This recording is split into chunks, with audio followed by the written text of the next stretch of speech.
Bonjour à tous et merci de votre fidélité. Autant d'informations de la mi-journée sur RTI2 à la une de l'actualité.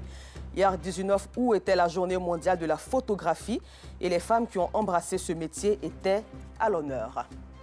Et puis au Tchad, reprise du dialogue politique national inclusif entre l'opposition civile, l'armée et la junte au pouvoir. Les résultats de l'examen du brevet de technicien supérieur section 2022 sont connus depuis hier. Et ce sont 26 000 plutôt, 832 candidats qui ont été déclarés admissibles sur 58 269 ayant composé, soit un taux de réussite de 46,05%.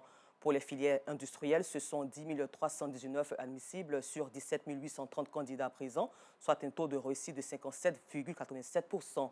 Quant aux filières tertiaires, elles enregistrent 16 513 admissibles sur 40 439 candidats présents, soit un taux de réussite de 40,83%.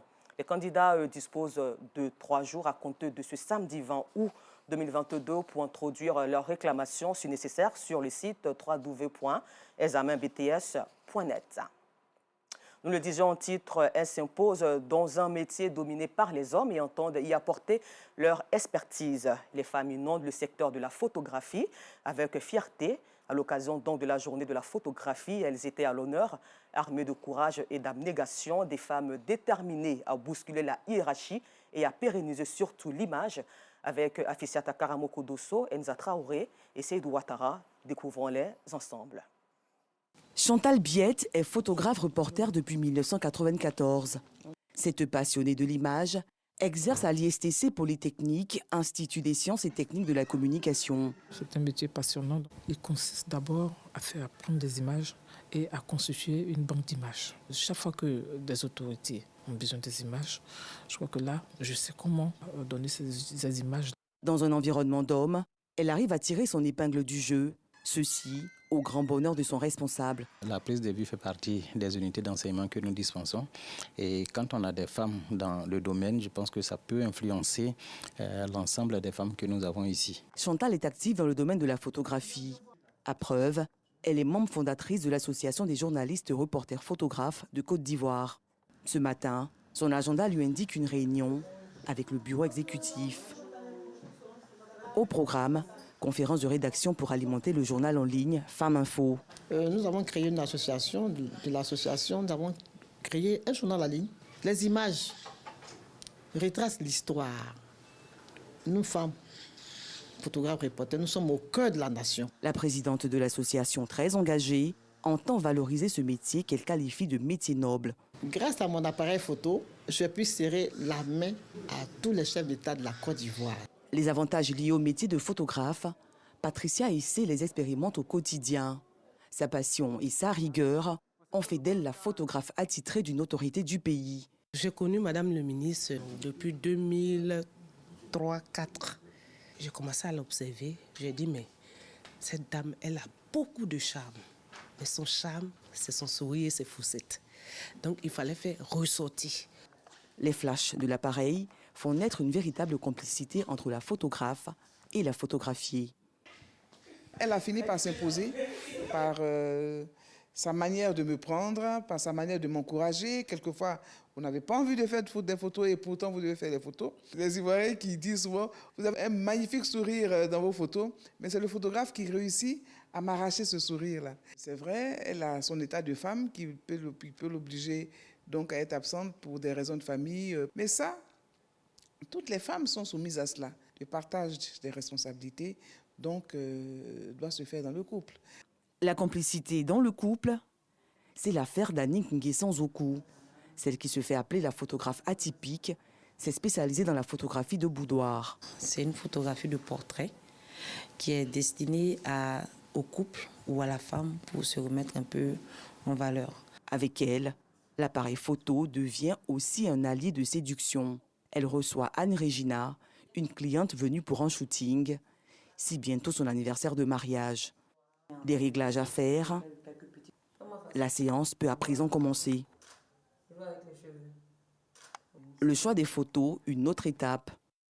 Anne-Régina dit avoir dominé sa timidité et apprécie l'accueil de sa photographe atypique. Je suis timide de nature, mais après aussi, quand on se rend compte que c'est une femme qui est devant, ça soulage un peu. Comme Annick Zouzou, Adiatou, photographe, s'est donné pour mission de consolider les liens avec ses portraits de famille. Encore.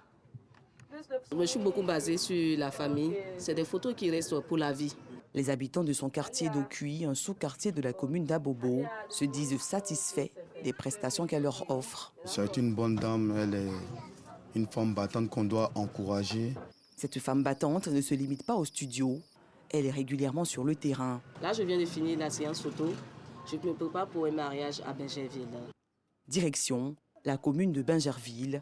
Très souvent, quand on travaille avec les parents, ils ont des téléphones portables en main. Il faut savoir parler pour ne pas frustrer la personne et pour ne pas être mal vu. Donc, c'est un peu ça pendant la séance des photos. Le genre s'exprime diversement dans la photographie. Courageusement, les femmes s'emploient à jouer les premiers rôles dans ce métier dominé par les hommes. Avec leurs différentes spécialités, ces femmes veulent écrire une nouvelle histoire de la photographie. On parle aussi de paix sans laquelle l'on ne peut vivre au Conseil national de la jeunesse malienne, vivant en Côte d'Ivoire, à l'amphithéâtre de la Cité rouge Cocody. Lors de l'investiture de son président, les uns et les autres ont été invités à prôner la cohésion sociale et le vivre ensemble. Un reportage de Joël Gosset. C'est à l'amphithéâtre de la Cité rouge de Cocody que le Conseil national de la jeunesse malienne de Côte d'Ivoire s'est réuni pour l'investiture de son nouveau bureau. Les jeunes Maliens vivant sur le sol ivoirien sont venus de toute la Côte d'Ivoire pour cette rencontre qui donne le coup d'envoi d'un nouveau départ de cette organisation apolitique. Notre objectif est d'unir tous les jeunes autour d'une même table pour conjuguer le même verbe. Et puis nous œuvrons pour l'intégration socio-économique et l'unité politique de l'Afrique. La jeunesse malienne de Côte d'Ivoire a été invitée à s'approprier la vision de refondation du Mali Koura. C'est pour nous un motif de grande satisfaction quand on sait que ce bureau de la jeunesse aidera les autorités à lutter contre les maux qui minent aujourd'hui la jeunesse africaine et la jeunesse malienne en particulier, notamment le manque d'éducation, le tabagisme, la drogue. Cette cérémonie s'est déroulée dans une ambiance fraternelle et cordiale. Des prières et bénédictions pour la réussite totale des missions attendues par le CNJMCI ont été adressées au Tout-Puissant. Le Conseil national de la jeunesse malienne a été un cadre d'orientation, de concertation apolitique à but non lucratif et est la fêtière de toutes les organisations, associations et mouvements de la jeunesse malienne en Côte d'Ivoire. Il a été créé en novembre 2021. En culture, l'ambiance autour de la première manche de l'émission de divertissement Variétoscope était de taille à la salle polyvalente du Parc des Sports de Treichville. 5 groupes ont compéti le samedi 13 août dernier à cette émission des vacances par excellence des jeunes. Clarisse Kognala, Georgette Ido, Fofana.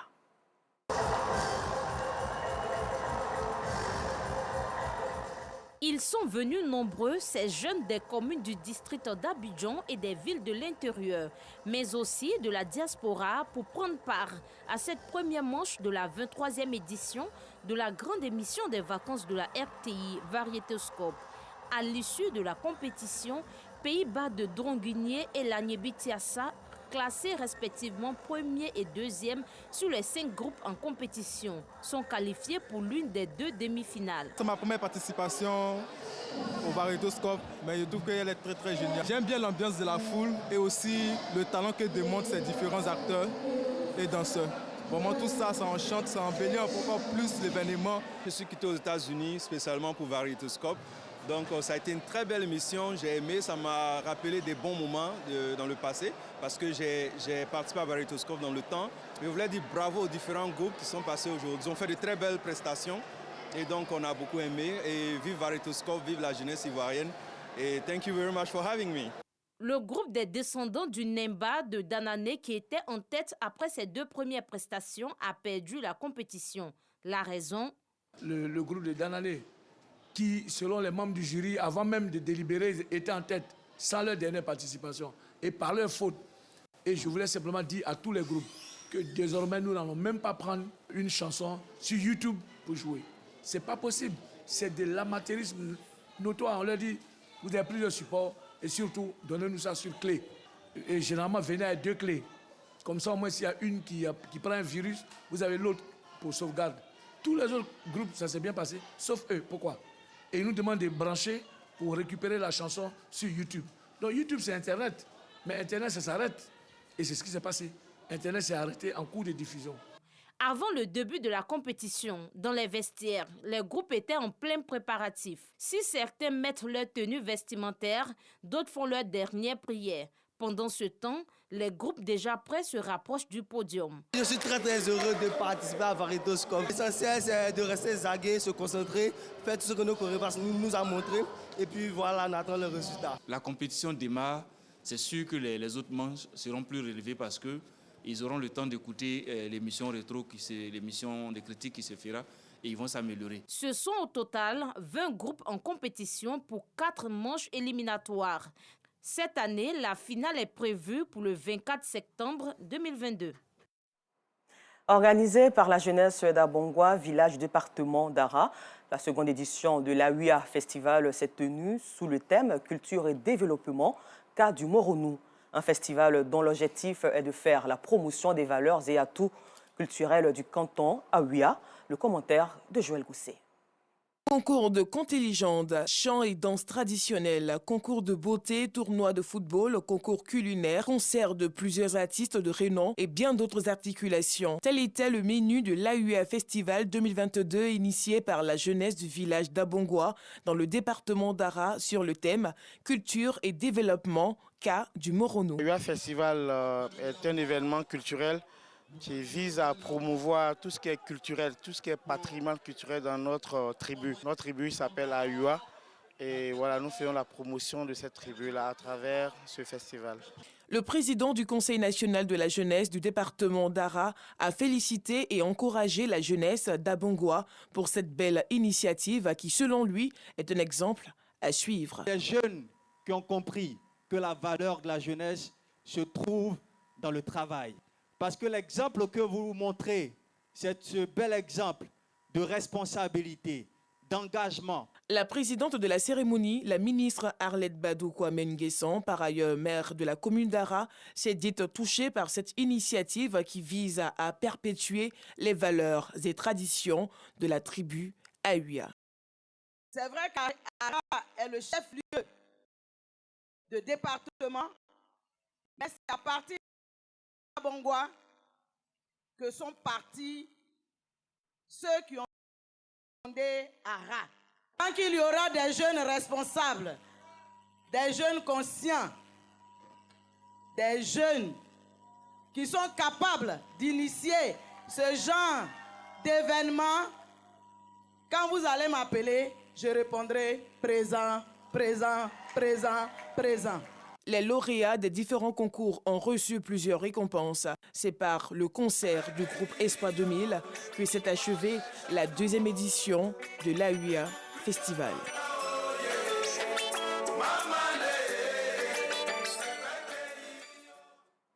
L'ambassade des États-Unis apporte son soutien à la culture ivoirienne.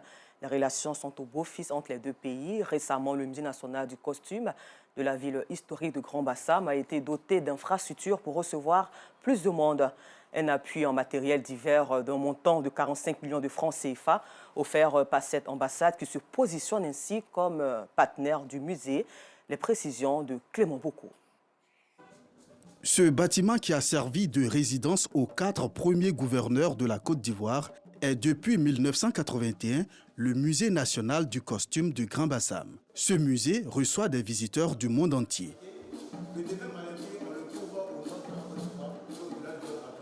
Je comprenais qu'il y a beaucoup des ethnies, des groupes, de langues en Côte d'Ivoire et il faut les préserver.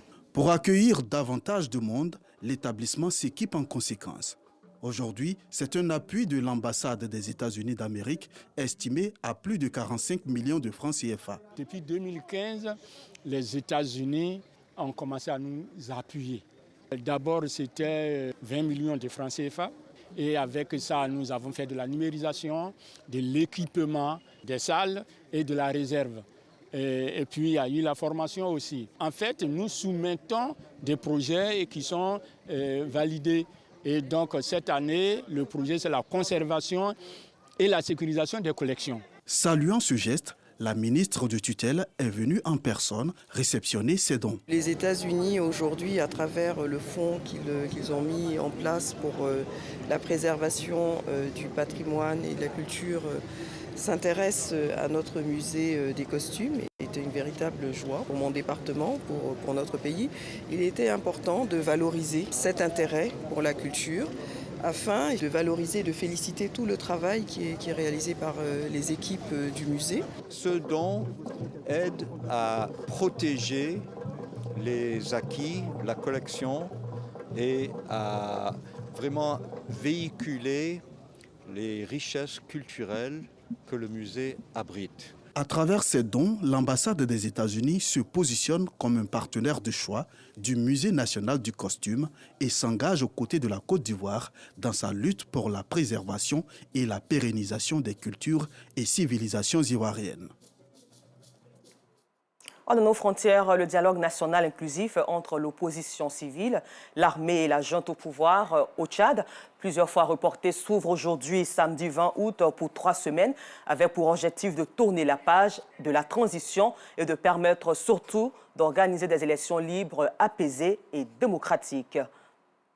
Encore merci à vous et bonne suite de programme sur RTI2.